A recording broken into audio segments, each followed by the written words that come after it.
Nous avons vu que le tapissier travaille toutes sortes de tissus et de voilages. Il est capable également de travailler le cuir. Il a ainsi réalisé des portes capitonnées, bien que cela ne soit pas une demande courante. Il lui arrive d'en réaliser de temps à autre. Sur les photographies suivantes, vous pouvez admirer différentes réalisations d'un tapissier.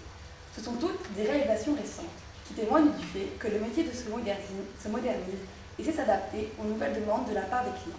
Ainsi, vous pouvez voir que M. Zervès a fait la réfection des banquettes d'une boîte de nuit, des assises d'appareils de musculation pour une salle de sport, d'un dessus du bureau, de coussins de soie ou encore des sièges de moto ou de poêle.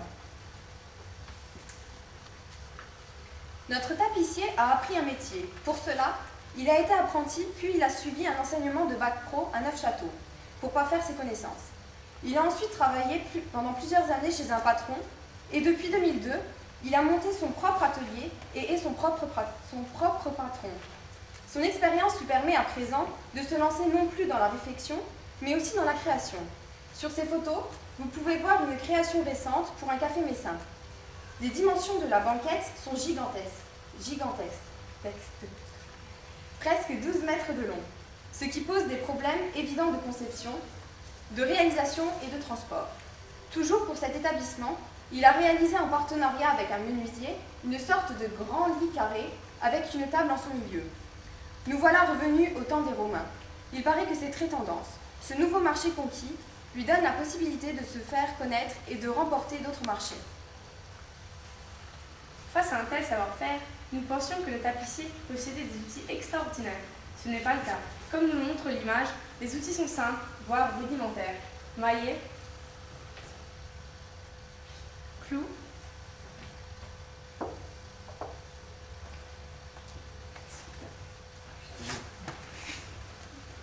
ramponneau, aiguille,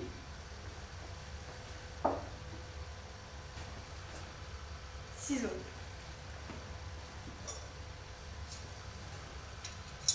Nous avons eu droit, lors de notre visite, à une démonstration du fonctionnement de la cardeuse. Beaucoup de bruit et de poussière pour cette machine qui, déjà bien vieille, est bichonnée par le jeune entrepreneur. Car on n'en fabrique plus. Nous avons alors compris que le tapissier est un artiste, car il fait des merveilles avec ses doigts, et puis aussi un peu avec sa bouche. Comme nous l'avons expliqué dans notre article, le tapissier a besoin de ses deux mains. Une pour prendre le tissu et le tendre, l'autre pour frapper le clou avec le ramponneau. Comment fait-il alors? Eh bien, il met quelques petits clous appelés semences en bouche et les sort au fur et à mesure de ses besoins en les posant du bout de ses lèvres sur le ramponneau, dont l'une des extrémités est aimantée. Lors du dernier document que nous allons vous projeter, il y aura des photos, mais aussi quelques petites vidéos. Observez-les bien, car on aperçoit assez furtivement comment il fait.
Toute la classe de 3e 2 a vraiment été très heureuse de travailler sur ce projet.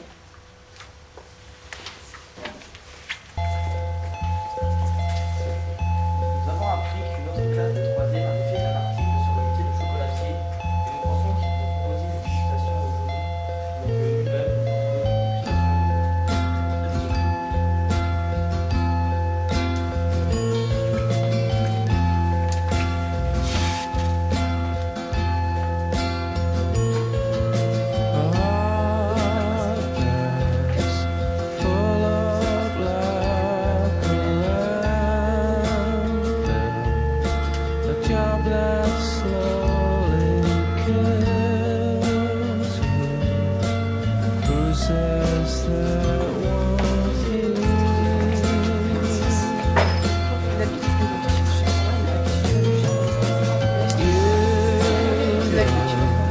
So tired